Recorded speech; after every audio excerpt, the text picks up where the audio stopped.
Hello, Assalamualaikum. Good morning. Berjumpa kembali kita. Good morning, good day. Um, at last, we are going to discuss for the last topic of law of contract in week 6. Okay, ni dah last topic. Untuk topik ni, subtopik lah untuk law of contract. Lepas ni kita akan bincang kontrak lain pula. Okay, so today we are going to discuss the remedies for breach of contract, meaning apa yang kita boleh claim di mahkamah. So, at the end of this course, I nak you boleh explain empat jenis claim di mahkamah ni. Okay, yang first is damages berbentuk ganti rugi. Okay, berbentuk duit monetary. Yang kedua adalah rescission of contract. Kata lain adalah termination of contract. Tapi kalau dalam exam, biasa dia akan tulis rescission. So, you have to memorize the word rescission of contract. The third one is specific performance. Ingat tadi kita ada sebelum ni kita belajar pasal discharge. Discharge by performance. So ini performance lain pula. Kita nak minta mahkamah untuk orang yang langgar kontrak kita tadi tu untuk perform kontrak dia specifically seperti yang diminta. Yang keempat adalah remedies by injunction. Agreement silap. Ia adalah injunction. Itu maksud dia halangan. Kita kena bincang. Satu. Empat benda ni je. Pendek je. Okay. So, fokus Bear with me. Okay, for the remedies. Pertamanya, remedies is what the suffering party in a contract can claim in the court. Maknanya apa pihak yang terseksa, yang kena tipu tadi tu, boleh claim kat mahkamah. Okay. So, yang first adalah damages. Damages adalah financial compensation. So, financial compensation maksudnya berbentuk duit. Minta ganti rugi bentuk duit. Okay, simple Okay, yang kedua, pembatalan kontrak. Okay, bila kontrak dibatalkan, pihak yang kedua-dua pihak dah discharge from their unperformed obligation under the contract. For example, simple je. Okay, Mina diminta Kula suruh hantar kat dia 20 bungkus nasi lemak hari-hari dekat kafe dia.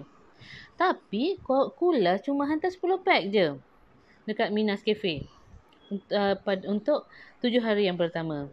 So now, Mina have a right to terminate her contract dengan Kula and refuse to accept Kula's nasi lemak delivery for the remaining days.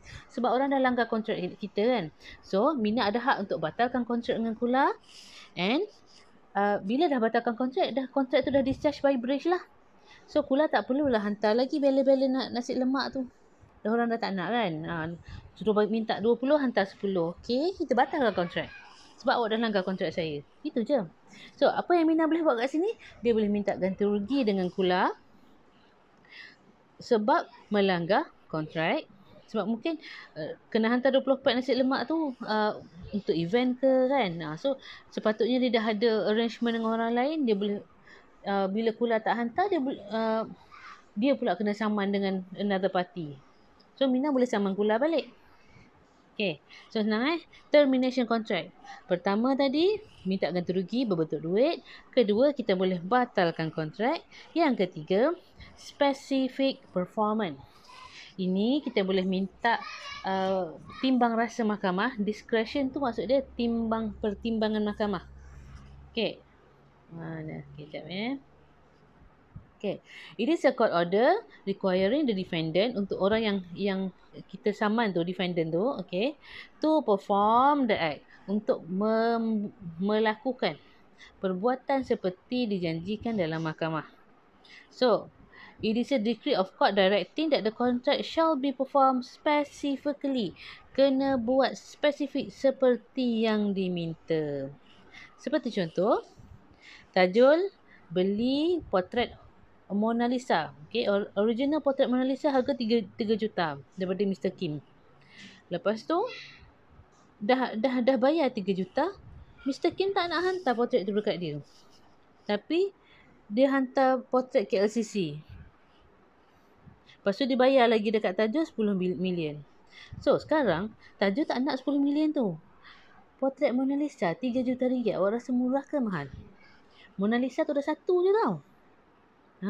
So, here awak bagi ganti rugi banyak mana pun saya tak mahu. Saya nak barang saya tu juga. Saya nak potret saya tu juga. Bila nak yang tu juga, maksudnya kita boleh minta specific perform. Maknanya nak perform specifically, nak potret Mona Lisa itu juga. Okay. So here, Tajul boleh apply kat mahkamah untuk order specific performance. Untuk Mr. Kim specifically perform his contract and hand over the portrait to Raju. Okay. Next.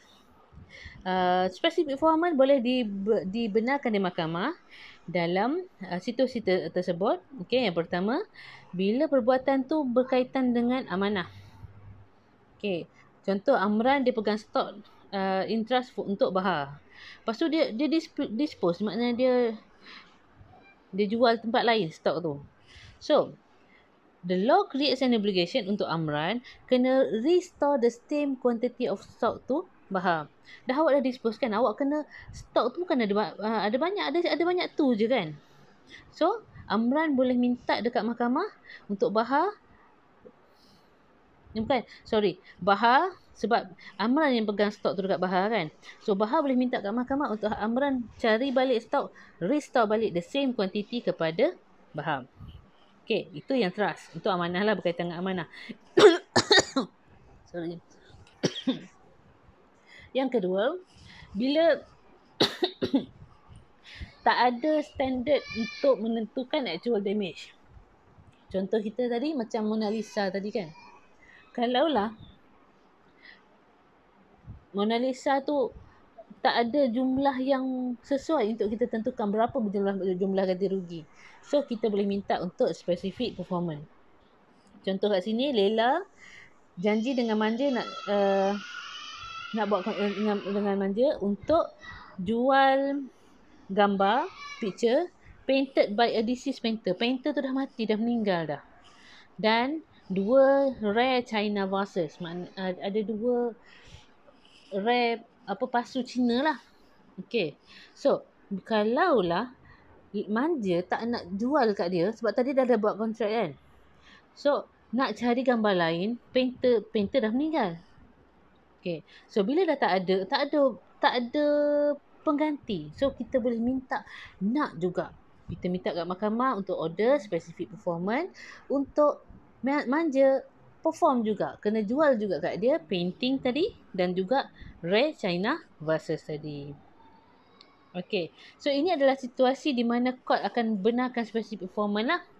Yang ketiga, non-performance would not afford an adequate relief. Contohnya, Sufian dia buat kontrak dengan Suhaimi, nak jual rumah 1,000 je. So, bila Sufian dah bayar 1,000, Suhaimi tak nak jual rumah tu dekat dia. So, sekarang Suhaimi kata, okey lah, pulang balik lah you punya 1,000. You nak 1,000 ke you nak rumah? Okay. So, non-performance cannot afford an adequate relief. So, berkaitan dengan tanah lah, biasa benda-benda property ni kan. So, kita dah dapat harga yang cantik kan. Lepas tu, orang tu tak jadi nak jual. So, no, I tak nak you punya duit. I nak rumah tu juga. So, itu tujuan kita apply specific performance. So, kes sama je lah. Dalam kes Ramkaran pun cerita pasal tanah. So, orang tu tak nak jual tanah, dia nak tanah tu juga. Macam contohlah, awak dapat rumah tanah KLCC ataupun tanah depan PMJB. Betul-betul depan PMJB, orang nak jual 100,000. Harga market maybe 3 juta kan, 2 juta. So, kita dah bayar 100,000. Kita dah buat agreement untuk 100,000. Lepas tu dia refuse. Dia offer tanah dekat Simpang Renggam. Siapa nak tanah Simpang Renggam? Sorry, no offense kepada orang Simpang Renggam lah. Tapi kita nak rumah tanah yang depan PMJB tu. Sebab kita dah dapat harga cantik kan. Below market price. So, kita boleh apply untuk specific performance. Okay. So, situasi di mana court tak akan berikan specific performance macam biasalah. Bila bayaran ganti rugi tu mencukupi. Contoh, kalaulah kalau macam vas tadi kan, ataupun lukisan, painter tu tak mati lagi, dia painter jalanan je, kita boleh cari je lah painter tu buat balik gambar balik kan. Kalau yang tu tak ada specific performance.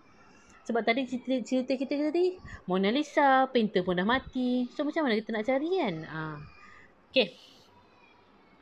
Yang pertama tadi damages, yang kedua terma dalam kontrak tidak pasti. So tak boleh dah nak claim specific performance. Yang keempat, last kali, injunction, halangan. Halangan ni kita ada dua jenis, interlocutory dengan mandatory. Ya Allah, sorry. Saya lari dulu. Okay, interlocutory ni maksud dia halangan sementara yang bersifat sementara, mandatory halangan yang bersifat kekal. Sebagai contoh. Okay, saya ulang balik tadi. Injunction ada dua jenis. Halangan sementara dengan halangan bersifat mandatory, bersifat kekal. For example, pertama, kontrak antara Nina dengan coffee shop Wak Kentut. So, ini adalah kontrak employment, kontrak kerja, di mana Nina dah berjanji dengan Wak Kentut, dia tak akan guna resipi Wak Kentut untuk buka nasi lemak bisnes elsewhere pada tahun 2000. Okay, tetapi pada tahun 2002, Nina dah melanggar kontrak. Di mana dia dah menggunakan secret recipe Wak Kentut tu, dia buka nasi lemak tempat lain. So, dia masuk kerja tu untuk dapatkan resipi tu je. Okay. Di sini, Wak Kentut boleh saman Nina untuk breach of contract and claim. Pertama, damages berbentuk ganti rugi tadi. Dan yang kedua, boleh apply untuk mandatory injunction.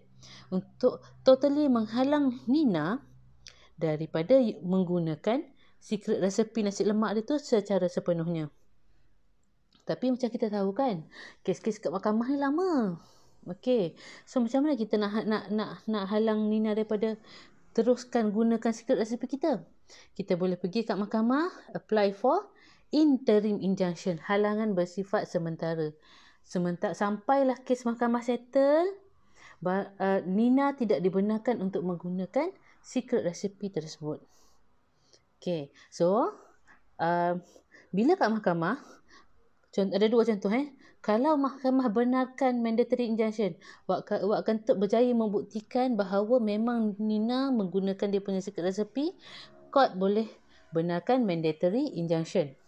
Tetapi kalaulah Wak Kentut tak berjaya nak buktikan, so interim injunction yang nombor 4 ni akan dibatalkan. Maknanya Nina boleh teruskan berniaga lah.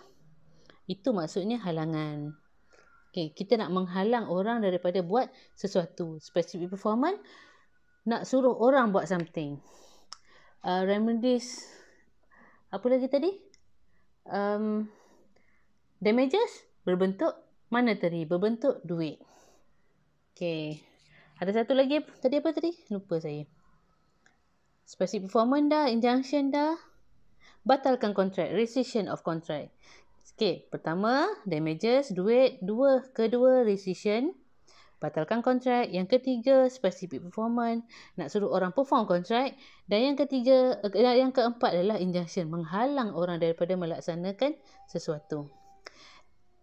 Yang kelima, quantum merit, meaning dia as much as he has earned. Sebanyak mana yang kita buat, sebanyak itulah yang kita boleh claim. Senang je saya pergi sini. Contoh Ali, dia minta worker untuk buat rumah dia. Okey, pertama. Bila dah buat rumah, nombor 2, worker tu fail untuk follow specification yang Ali minta. So, bila dah tak follow specification, kita mesti tak puas hati kan, rumah kita kan. Orang tak buat ikut yang kita spec, yang kita nak kan. So, sekarang Ali ada hak untuk membatalkan kontrak and sue for damages. Bila Ali dah batalkan kontrak, the contract is discharged by breach. Sebab handyman ni, builder ni dah melanggar kontrak. Dia dah breach of the contract. So, bila dah discharged by breach, worker doesn't have to continue with the construction work. Tapi macam mana dengan kos-kos upah yang rumah yang dia dah buat separuh tadi kan? Okay. So, di sini Ali dia ada hak nak claim ganti rugi. Tetapi worker pun ada hak untuk claim sebanyak mana proses buat rumah yang Dia dah buat the extent of the construction work that already have been done. Tapi dia tak boleh lah nak minta upah untuk sebuah rumah yang dah siap. Dia boleh minta upah setakat yang dia buat sahaja. Itu maksud quantum merit. Okay, kalau saya tanya dalam exam, what does it mean by quantum merit? As much as he has earned. Sebanyak mana yang dia telah buat. Simple kan quantum merit kan? Macam tadi kalau nasi lemak Mina dengan Kula tadi, minta 20 bungkus, hantar 10 bungkus, Kula hanya boleh claim 10 bungkus sahaja bayaran. Tak boleh nak claim 20 bungkus. Okay, so exercise kita hari ni, you have to identify and the specific remedies for the situation below. Pertama, you beli nasi, lauk ayam, lipas, ada lipas. Apa remedy yang you rasa sesuai dalam 5-5 tu? Yang kedua, kontrak nak beli rumah. Tengok rumah tu dekat belakang KLCC. Lepas tu penjual tu tak ready nak jual. Nak jual rumah tu 50k sahaja. Apa remedies yang sesuai? Damages, ganti rugi, specific performance, injunction, quantum merit, mana awak rasa sesuai? Okay, you have to give reason. Kenapa awak rasa quantum merit sesuai untuk cerita kontrak tu? Kenapa awak rasa injunction sesuai? Okay, yang keempat, wife battering, pukul bini. Minta apa remedies yang sesuai? Dan yang keempat adalah contract of fraudulent misrepresentation. Maknanya yang ni dia kata dia buat kontrak, dia kata ada free gift beli barang, tapi sebenarnya harga barang tu masuk dalam bil. Dia dah tipu. Kalau awak dah kena tipu, apa remedies yang sesuai untuk awak? Untuk kes ni lah.